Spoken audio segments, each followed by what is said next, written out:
Hello students, welcome to the second lecture on this chapter, Chemistry in Everyday Life. So in our first lecture, we have studied what are nutrients, the difference between carbohydrates, proteins, vitamins, lipids. Okay. Then we had studied why cooked food is better than uncooked food. Then we have studied why browning of vegetables or fruits happen. उसके पीछे का chemistry क्या है? Then what is rancidity वो हमने सीखा.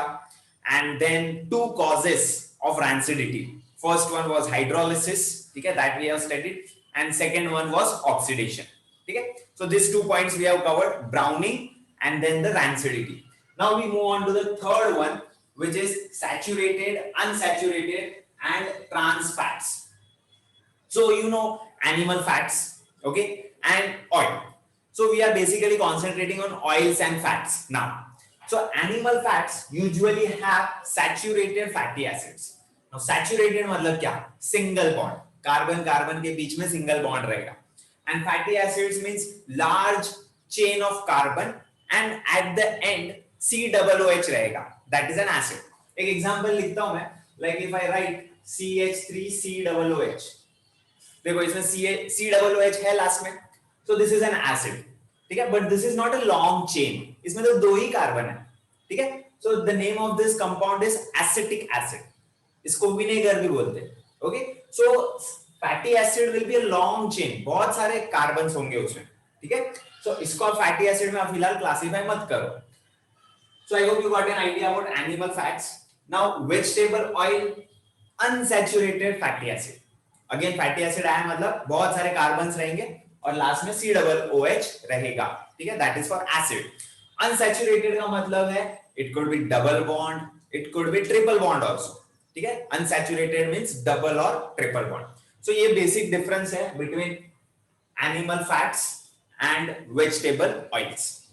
Now let's try to go for difference between saturated and unsaturated because ये एक एक्सरसाइज का क्वेश्चन है, ठीक है. Distinguish 2 points they have asked. So first point you can see कि saturated fatty acids are closely packed, ठीक है, नजदीक नजदीक रहते हैं. एंड नजदीक नजदीक पकड़ के रखने के लिए ऑब्वियसली कोई तो फोर्सेस चाहिए, तो वो फोर्सेस का नाम है वैन डर वाल्स फोर्सेस, जो उसको नजदीक पकड़ के रखता है मॉलिक्यूल्स को. Okay. So if molecules are close तो सॉलिड लिक्विड गैस इसमें से कौन सा स्टेट आएगा? Obviously solid. सॉलिड में सब नजदीक रहते हैं, लिक्विड में स्प्रेड हो जाते हैं एंड गैस में तो समझ जाओ फुल घूमने का फ्रीडम है उन लोगों को. ओके.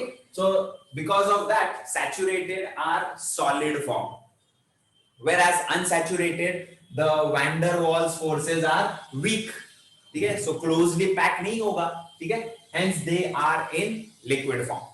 Got this? तो सॉलिड है, फोर्सेस स्ट्रांग है, तो मेल्टिंग पॉइंट भी ज्यादा रहेगा, ठीक है, बिकॉज वो फोर्सेस को तोड़ना पड़ेगा ना. Got this?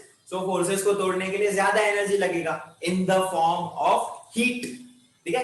सो हीट ज्यादा देना पड़ेगा तो मेल्टिंग पॉइंट इंक्रीज हो जाएगा. हीट ज्यादा देना है मतलब क्या करना है आपको? टेम्परेचर बढ़ाना पड़ेगा. So more temperature means more melting point. Got this? Whereas here the forces are weak, ठीक है. सो इनको तोड़ने के लिए, ये फोर्सेस को तोड़ने के लिए ज्यादा एनर्जी की जरूरत नहीं है. लेस एनर्जी, less temperature, ठीक है, hence melting points are lower. Got an idea? Now we are also supposed to understand about some geometrical isomers in case of these fats. Okay, so isomer पहले क्या होता है? Isomers are nothing but different structural formula but same molecular formula, ठीक है. मतलब total number of carbon, hydrogen, other atoms count करोगे तो same आएगा, ठीक है, बट उन दोनों का स्ट्रक्चर अलग होगा. Let's take an example. अब ज्योमेट्रिकल आइसोमर्स में दो है. One we have cis and another we have trans. Cis means what? इसका स्ट्रक्चर कैसा होगा? The hydrogen you will find on the same side of the two doubly bonded carbon. I repeat this. Hydrogen on the same side of the two doubly bonded carbon. ये देखो double bond carbon है, hydrogen देखो same side मिलता है। सो ये हो गया सिस structure. तो ट्रांस क्या होगा? Obviously opposite side. You can see here, एक हाइड्रोजन इधर, दूसरा हाइड्रोजन ऑपोजिट। तो ये हो गया ट्रांस स्ट्रक्चर। सो स्ट्रक्चर देखो अलग है, बट इनका फॉर्मूला सेम आने वाला है। If you count number of carbon and hydrogen, जो भी यहां मिलेगा same carbon and hydrogen you will get over here. So this are called as geometrical isomers. अब हम लोग ने ये आइसोमर्स पढ़ा क्यों? Let's try to find out. ये जो ट्रांस फैट्स होते हैं ना, trans fats, they are not good for our body. Cholesterol सुना होगा आपने, टीवी में ऐड देखते हो। सो ऑयल में कोलेस्ट्रॉल होता है, कोलेस्ट्रॉल बढ़ जाता है, तो टीवी वाले ऐड दिखाते हैं कि ये हमारा ऑयल यूज करो, लो कोलेस्ट्रॉल वाला। सो कोलेस्ट्रॉल अगर डिपॉजिट हो रहा है, ठीक है, आपके बॉडी में, it will lead to cardiovascular disease. Cardio word आया मतलब related to heart. Got this? तो जो ट्रांस फैट्स होता है, as well as trans fats as well as saturated, ये जो दोनों टाइप के फैट्स है, ठीक है, सैचुरेटेड देखो इधर है, ठीक है, एज वेल एज ट्रांस, ये दोनों टाइप के जो फैट्स है, they will lead to more cholesterol deposition. ठीक है, ज्यादा कोलेस्ट्रॉल अगर डिपॉजिट हो रहा है आपके बॉडी में, तो डेफिनेटली रिस्क है हार्ट रिलेटेड डिजीज का। तो बेस्ट क्या है? बेस्ट है ये सिस। ठीक है, if you use this cis unsaturated, we are talking about cis unsaturated, इसमें देखो trans unsaturated as well as saturated, दोनों ही रिस्की है। तो अगर आपने सिस अनसैचुरेटेड यूज किया, then it is better for your body. Okay, एक कंपाउंड है जिसका नाम है LDL। ओके, इसका फुल फॉर्म है लो डेंसिटी लिपोप्रोटीन। ठीक है, आई राइट इट, लिपोप्रोटीन लिखता हूं मैं, lipoprotein. LD stands for low density। ठीक है, so ये जो लो डेंसिटी लिपोप्रोटीन है, this is also responsible for accumulation of cholesterol. ये भी आपके बॉडी में कोलेस्ट्रॉल जमा करता है। Okay, so this is also not good for your body. ठीक है, सो हमारे बॉडी के लिए क्या अच्छा है फिर? हमारे बॉडी के लिए HDL अच्छा है। समझ जाओ full form, high density lipoprotein. तो वो कहां से मिलेगा? तो हमारा जो नेक्स्ट पार्ट होगा ये सेशन में, that will be based on HDL. So students, we will proceed for the next one, which is omega 3, and in that also omega 6 भी हमको पढ़ना है. Okay, and the fifth one also we are going to complete finally antioxidants. So as I told you, हमको है ना ये पढ़ना है कि हाई डेंसिटी लिपोप्रोटीन कहां से मिलता है. So हाई डेंसिटी लिपोप्रोटीन आपको इसमें से मिलेगा, ओमेगा 3। नाउ ये नाम क्या है? ये तो नाम कभी सुना ही नहीं होगा किचन के अराउंड कोई सब्सटेंस में, omega 3। So the name goes by the structure. अब इसका जो स्ट्रक्चर है, ये भी एक एसिड है। ठीक है, so this is what we called as fatty acid. इसके स्ट्रक्चर में देखो कितने कार्बन है। ठीक है, आई विल एक्सप्लेन दिस। ये लास्ट में COOH तो है, मतलब एसिड तो हो गया। अब ये जो माउंटेन जैसा दिख रहा है, यहाँ हर जगह कार्बन है। Here we have carbon, here also we have carbon. समझ में आ रहा है? So we have so many carbon. Let us count that. 1, 2, 3, 4, 5, 6, 7, 8, 9. 9 carbon पे डबल बॉन्ड है। ठीक है, 10, 11, 12 कार्बन में भी डबल बॉन्ड है। ठीक है, 13, 14, 15. On 15th also we have double bond. 16, 17, 18. So how many? Total 18 carbons are there in this omega 3 structure. Got this? अब ये जो ओमेगा होता है, this is considered as the last carbon. यहाँ जो लास्ट वाला कार्बन है, that is considered as omega. ठीक है, अब वहां से अगर आप काउंट करो तो डबल बॉन्ड कौन से कार्बन पे आता है? 1, 2, 3। Got an idea? Third carbon पे डबल बॉन्ड आ गया, hence this structure is also called as omega 3। Got an idea? So ये जो ओमेगा 3 है, इट हैज HDL, जिसका फुल फॉर्म आपको पता है, high density cholesterol, and which is not harmful for our body, it is good. ठीक है, so that is how high density lipoprotein हमको ओमेगा 3 स्ट्रक्चर से मिलता है। Now you must be thinking, अच्छा ये ओमेगा 3 होता किधर है? कौन से सब्सटेंस में होता है? क्या पाउडर आता है क्या इसका अलग से? No, here are those substances जो हमने किचन में सुने होंगे। सो वॉलनट्स, वॉलनट में भी English name you might not be knowing, इसको हिंदी में अखरोट बोलते हैं। ओके, सो ये तो सुना हुआ नाम है। सो उसमें ये ओमेगा 3 प्रेजेंट होता है। सोयाबीन एवरीबॉडी नोज, ठीक है। Then this is cod liver oil, इसको हिंदी में हम मछली का तेल बोलते हैं। Okay, so this are the three sources जिसमें आपको ओमेगा 3 मिलेगा।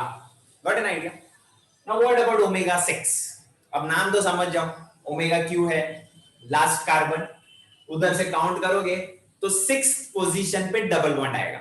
जैसे यहां पर 3rd पोजीशन पे आया था डबल बॉन्ड, वैसे 6th पोजीशन पे डबल बॉन्ड आएगा, that is omega 6। But let me tell you, ये जो ओमेगा 6 है इसकी वजह से ना ब्लड प्रेशर का प्रॉब्लम हो सकता है, ठीक है। So consuming this in more quantity can lead to problems of high blood pressure, ठीक है। So that was the 4th section about omega, ठीक है। Let's go to the last which is antioxidants। नाम से ही समझ में आता है कि ऑक्सीडेशन रोकने वाला।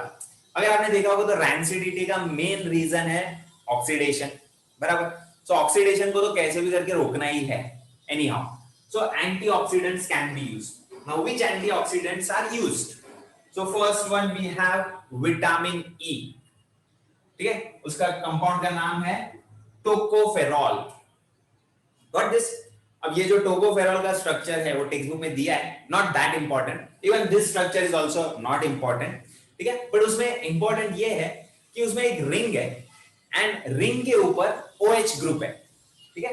There is a ring and ring के ऊपर OH ग्रुप है और उसके साथ बहुत कुछ है, सिर्फ इतना सिंपल स्ट्रक्चर नहीं है, बहुत लेंथी स्ट्रक्चर है। बट रिंग के साथ जब OH ग्रुप होता है उसको हम फेनोलिक ग्रुप बोलते हैं, ठीक है। OH मतलब अल्कोहल का याद आता है सबको, करेक्ट है कि नहीं?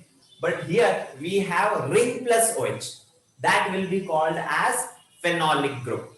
सो ये जो फेनोलिक ग्रुप है ना, वही ऑक्सीडेशन प्रिवेंट करता है, that is the main reason कि ये एंटीऑक्सीडेंट का काम करता है, ठीक है।